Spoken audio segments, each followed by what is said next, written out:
अस्ति हामी माथि ढुङ्गा हान्न आए, एमाले माथि ढुङ्गा हान्न आए, अस्ति एयरपोर्टमा ढुङ्गा हान्न आए, एयरपोर्टका गेट भत्काउन आए, हिजो प्रहरीमाथि ढुङ्गा हान्न गए जेनजीका नाममा।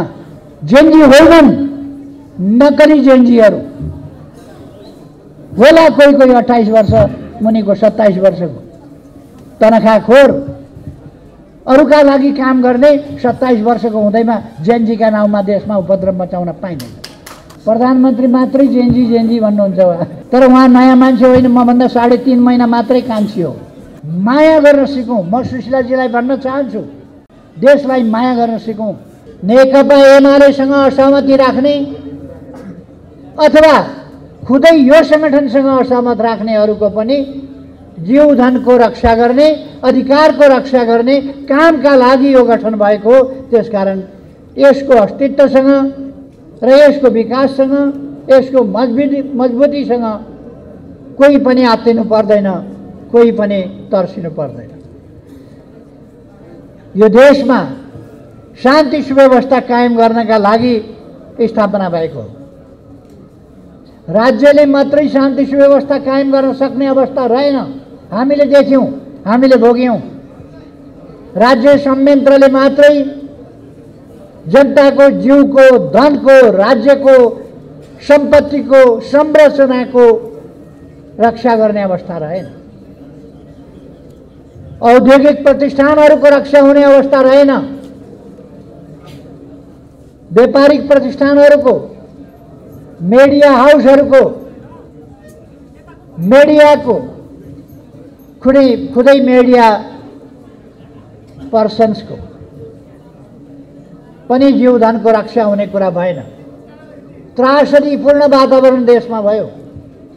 त्यो त्रासदीपूर्ण वातावरणलाई सहज वातावरणमा परिणत गर्नका लागि लोकतन्त्र सहज ढङ्गले, लोकतान्त्रिक मूल्य मान्यता अनुसार शान्तिपूर्ण ढङ्गले सबैले आफ्ना अधिकार र कर्तव्यको पालना गर्दै अगाडि बढ्न पाउनु पर्दछ भन्ने कुरालाई मान्यता दिएर त्यसको स्थापनाका लागि, पुनर्स्थापनाका लागि यो संस्था निर्माण भएको छ।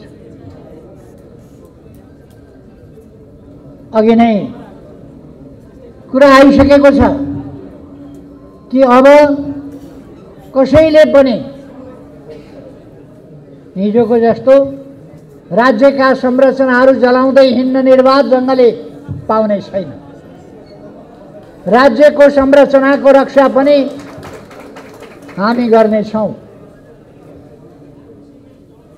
यी भोलिन्टियरहरू, यी भोलिन्टियर भनेको यति मात्रै भोलिन्टियरको कुरा होइन।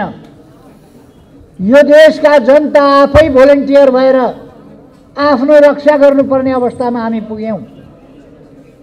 यो कसैका विरुद्ध होइन, फेरि पनि म भन्दछु, यो हिंसाका विरुद्ध हो, अराजकताका विरुद्ध हो, आतंकका विरुद्ध हो, आगजनीका विरुद्ध हो, तोडफोडका विरुद्ध हो, लुटपाटका विरुद्ध हो, त्रासदीपूर्ण वातावरणका विरुद्ध हो, शान्तिको पक्षमा हो। त्यसकारण अवश्य नै यो कसैका विरोधमा होइन भन्दा आतंकका विरोधमा पनि होइन भन्ने कुरा होइन। कसैलाई पनि आतंक मचाउन छुट छैन यस देशमा। हाम्रा भोलिन्टियरहरू बिल्कुल अनुशासित भएर काम गर्नेछन्। भोलिन्टियरहरूले भोलिन्टियर झै अनुशासनमा रहेर काम गर्नुपर्दछ। मैले प्राय चर्चा गर्ने गरेको छु योगको। योगमा पतञ्जलि योगको कुरा गरिराखेको छु अहिले म। पतञ्जलि योगमा 194 सूत्रहरू छ। त्यसमा 4 पाउहरू अथवा 4 भागहरू, 4 खण्ड छन्। ती 4 खण्डमा पहिलोमा 57 सूत्र छन्, दोस्रोमा 51, तेस्रोमा 34, चौथोमा 31 सूत्रहरू छन्। दोस्रो खण्डमा अष्टाङ्ग योग भन्ने पर्दछ। अष्टाङ्ग योग भनेका 8वटा सूत्रहरू हुन्। 194 सूत्र मध्ये दोस्रो खण्डमा तिनीहरू चाहिँ पर्दछ। तर योगको मैले अहिले चर्चा गरेको धेरै लामो चर्चा गर्नलाई होइन। योगको सुरुवात गर्दा पतञ्जलि ऋषिले पहिलो सूत्र अर्धवाक्य लेखेका छन्। एउटा त्यो हो अथ योगानुशासनम। योग भनेको पहिलो अनुशासनबाट सुरु गर्नुपर्दछ र हाम्रा भोलिन्टियर्स अनुशासनबाट आफ्नो काम सुरु गर्ने योगीहरू। अनुशासन, हरेक ठाउँमा अनुशासन, अध्ययनमा अनुशासन, काममा अनुशासन, आफ्नो जिम्मेवारी वहन गर्ने कुरामा अनुशासन, आफ्नो कर्तव्य पालना गर्ने कुरामा अनुशासन, आफ्ना नियमहरू उल्लङ्घन नगर्ने कुरामा अनुशासन यसमा रहन्छ। अष्टाङ्ग योगमा जाँदा यम र नियम भन्ने अष्टाङ्ग योगका पहिलो र दोस्रो सूत्रहरू यम र नियम। यसमा हामीले के ग्रहण गर्नुपर्दछ, के छोड्नु पर्दछ। हिंसा छोड्नु पर्दछ, अहिंसा लिनुपर्दछ, लोभपाप छोड्नु पर्दछ आदि कुराहरू। नराम्रा कुराहरू लिनु हुँदैन, राम्रा कुराहरू लिनुपर्दछ। सत्यको बाटो हिँड्नु पर्दछ। पहिलो अष्टाङ्ग योगको पहिलो सूत्र यमले भन्दछ सत्य, अहिंसा, यी कुराहरूबाट प्रारम्भ गर। हामी त्यही बाटोमा हिँड्छौँ। तर अघि नै कुरा आइसकेको छ, यदि कसैले शान्ति भङ्ग गर्न खोज्छ भने हामीले रोक्न पर्दछ। शान्ति भङ्ग गर्न खोज्छ भने, राष्ट्रलाई अस्थिरतामा लान खोज्छ भने, अलोकतान्त्रिक बाटोमा लान खोज्छ भने, अराजकता मचाउन खोज्छ भने, आगजनी तोडफोडको राक्षसी राज कसैले चलाउन खोज्छ भने त्यो कुरा यस भोलिन्टियर सङ्गठनले रोक्नेछ। यो भोलिन्टियर सङ्गठन प्राकृतिक विपत्ति पर्दा जनताको साथमा हुनेछ। त्यस विपत्तिबाट जनतालाई कसरी राहत दिने, बाढी, पहिरो, आगजनी आदि, तुफान, भुइँचालो, कुनै पनि प्रकारका प्राकृतिक विपत्तिहरूमा जनताको साथमा सबभन्दा पहिले पुग्नेछ र सेना, प्रहरीहरू, जो सामाजिक सङ्घ संस्थाहरू जसले त्यस्ता विपत्तिमा सहयोग गर्दछन्, त्यस्ताहरू सँगसँगै भोलिन्टियर्सले काम गर्नेछ। यसले अनेक कुराहरूमा व्यवस्थापनका कामहरू, सहजीकरणका कामहरू गर्नेछ। तर यो पनि बुझ्न हुँदैन कि यो भोलिन्टियर भनेको पानी बाँड्ने मात्रै संस्था हो भनेर बुझ्न हुँदैन। हुन त नेपालमा पानी बाँड्ने संस्था अघिल्ला दिन पानी बाँड्ने, भोलिपल्ट अर्कै स्वरूपमा, आज पानी बाँड्ने स्वरूप, भोलि अर्कै स्वरूप। यो गरेको पनि मैले, त्यो गरे पनि मैले, भोलिपल्ट त्यस रूपमा जाने, यस प्रकारका क्रियाकलापहरू हामीले देखेका छौँ। हामी देखिराखेका छौँ नेपालमा सरकारले चुनाव भनेर शब्द उच्चारण गर्ने गरेका छ। तर सँगसँगै हामी देखिराखेका छौँ शान्तिपूर्ण ढङ्गले भेला हुन, सभा हुन पनि नदिने, नेताहरूको मुभमेन्ट गतिविधि हुन नदिने, नेताहरूलाई कुनै ठाउँमा जान नदिने, नेताहरूलाई कुनै कार्यक्रममा सम्बोधन गर्न नदिने, यस प्रकारका निषेधित अलोकतान्त्रिक अधिनायकवादी क्रियाकलापहरू परोक्ष ढङ्गले सरकार देखा नपर्ने, कुनै शक्ति देखा नपर्ने, तर विभिन्न शक्ति र सरकारहरू पृष्ठभागमा बसेर जेनजीका नाममा, जेनजी होइनन्, नकली जेनजीहरू होला, कोही 28 वर्ष मुनिको 27 वर्षको तनखाखोर अरूका लागि काम गर्ने 27 वर्षको हुँदैमा जेएनजीका नाउँमा देशमा उपद्रव मचाउन पाइँदैन। हामीले अस्तिका दिन मात्र हेर्यौं युवा भेलामाथि विभिन्न प्रकारका अवरोधहरू खडा गर्ने, नेताहरूलाई जान नदिने आक्रमणकारी कामहरू भए, बिथोल्ने कामहरू भयो, आतंक फिजाउने कामहरू भयो। त्यो काम अहिलेसम्म जारी छ।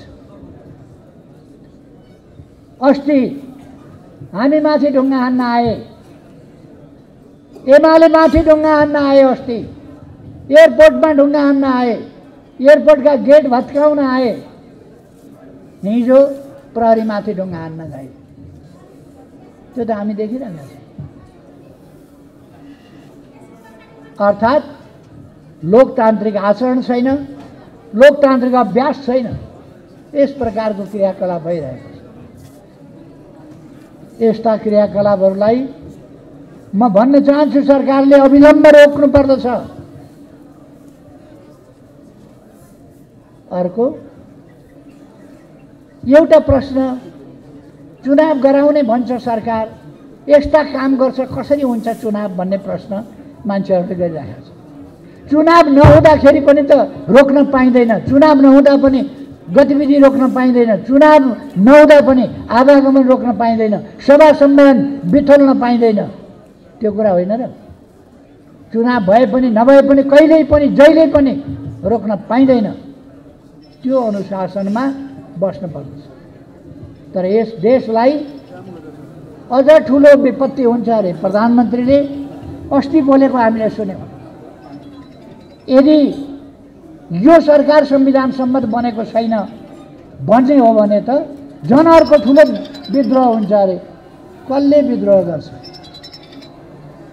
अथवा नेपाली जनतालाई धम्काएर तर्साएर अस्तिको भन्दा ठुलो विद्रोह हुन्छ भनेको के भनेको थियो?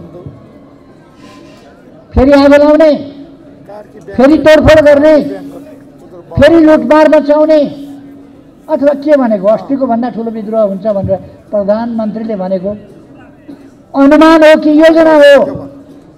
म प्रधानमन्त्रीजीलाई सोध्न चाहन्छु, तपाईको योजना हो कि अनुमान हो? यो योजना हो भने सपना नदेख्नुहोस्, अनुमान हो भने डराउन छोड्नुहोस्, नेपाली जनतालाई पनि डर देखाउन छोड्नुहोस्। नेपाली जनता डर्ने, नेपाली जनताले हुन त उहाँ कुनै नयाँ मान्छे होइन, प्रधानमन्त्री मात्रै जेएनजी भन्नुहुन्छ उहाँ। तर उहाँ नयाँ मान्छे होइन, मभन्दा 3.5 महिना मात्रै कान्छी हो। मभन्दा 3.5 महिना कान्छी जम्मा सँगैका। अनि